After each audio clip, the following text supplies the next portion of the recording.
Howdy folks, I'm here on Hank, the 4020 LP, and I just wanted to do a quick little video here for you guys. Many of you probably don't know that there is a procedure to running an LP tractor. Some do, some don't. So I figured I would make this quick little video here just to show the basics of operation. If you look down here below the steering wheel, steering column, there's two knobs. That ain't on a regular 4020 or 4010, no sir. Those are valve handles, and if you can see, they've got the words open and close written on them. Okay? If you look just above there on the rubber piece, there is an L on the one on the left hand side and a V on the one on the right hand side. Those letters stand for vapor and liquid. Now I'm sure many of you realize that propane, LP, butane, depending on what part of the country you're in, it's all the same thing. Actually, what we know as LP is a mixture of propane and butane, and there's scientific reasoning behind it. It has to do with the boiling point of the liquids at a certain temperature. And anyhow, it's most places we get what we call propane is actually LP because it's a mixture of propane and butane. Anyhow, it has a gaseous state and a liquid state, and under pressure at certain temperatures it turns back into liquid. And so anyhow, these tractors have an LP converter on them, or regulator, and what that does is takes hot coolant, runs kind of side by side in separate passages between that and liquid LP, and it vaporizes it. So anyhow, to start one of these tractors, the proper procedure is, first thing you do is you open the vapor withdrawal valve. And you may have been able to hear it hiss just a little bit there.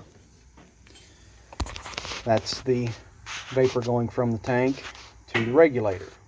Now, the regulators on these, depending on the year, they either had to have a vacuum signal or they had an electric solenoid that bypassed that vacuum signal. And what it would do is it would allow, or basically the regulator will not allow LP through it until it sees vacuum from the engine. It's kind of a little bit of a safety design. But if you notice that little button right there on this tractor, and the absence of a choke knob, well, that button right there is a solenoid operated choke. And if you listen when I press it, you'll hear a little hiss. Maybe not. Sometimes it's hard to hear. Oh no, wait. Let me turn that key on first. Now, you hear that? You should have heard a click and you should have heard the hiss. So the next step,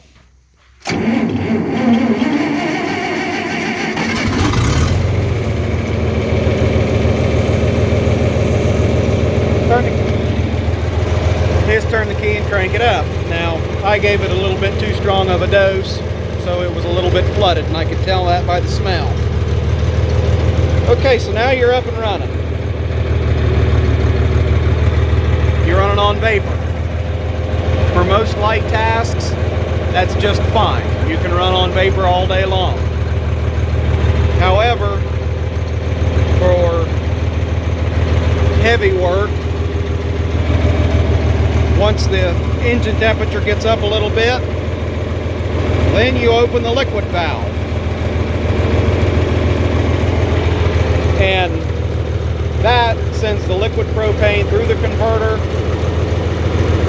The hot coolant running beside it converts it to gas, and then that's what runs through the carburetor and ultimately into the engine. Okay, now, most would think that when you're done, you can just shut the key off and close the valves. And you can do it that way, but the way I've always seen it in the operator's manuals is you close both valves. So there we're closing the vapor and running strictly on liquid.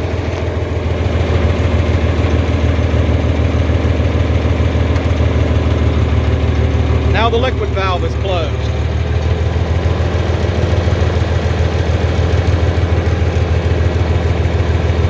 And after several seconds, the engine will die.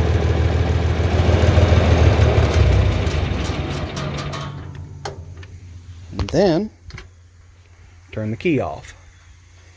Now, does it really matter, you know, if you turn the key off and then close the valves? Not necessarily.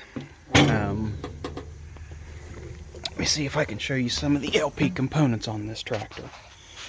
So there's the carburetor. It's rather different looking than what we're used to seeing.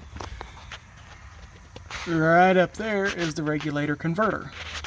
And then this hose right here is what sends vapor to the carburetor. Now let me go over on the other side. Yeah, I'll have to take you to the other side and show you. Oh, if you also notice, the manifold is completely divided because there's no need to add heat and further vaporize propane because it's already in a gaseous form, in a vapor, when it's headed to the carburetor. Okay, so right there is the fuel lock or the fuel strainer. And on this tractor,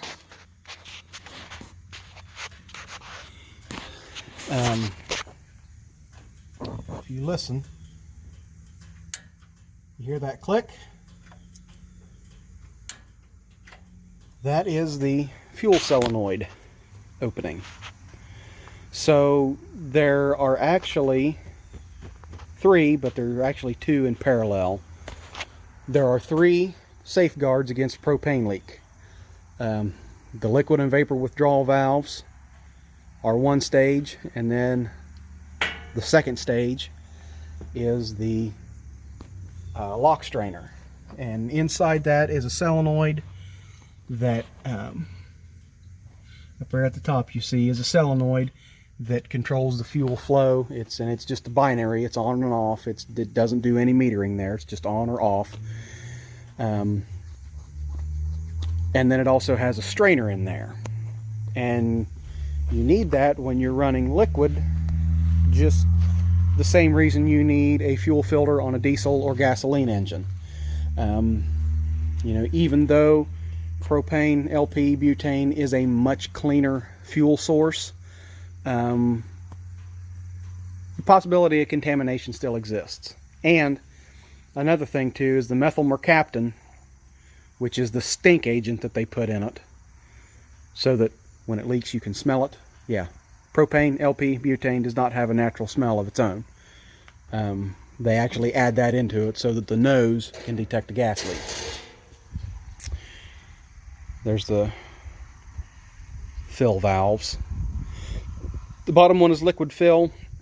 The top one is vapor return, or the red one in the middle there. And then the very top one, it says stop. If you read it, it says stop filling when liquid appears. That's what they call the spitter. I can do another whole video on filling these things, but I'm not going to today. I just wanted to kind of go through the basics of operation.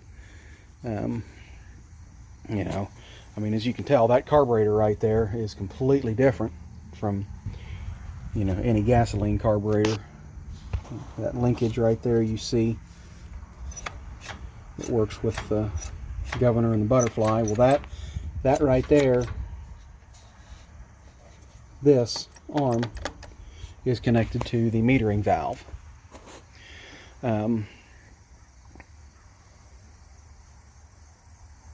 And that's what, obviously meters the amount of fuel that gets sucked through the carburetor.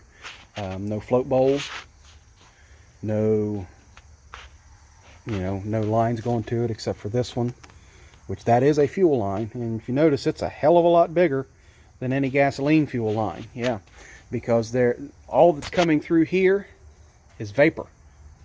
There's no liquid should be coming through this line. If there is, it usually causes them to ice up, but that's a topic for another time.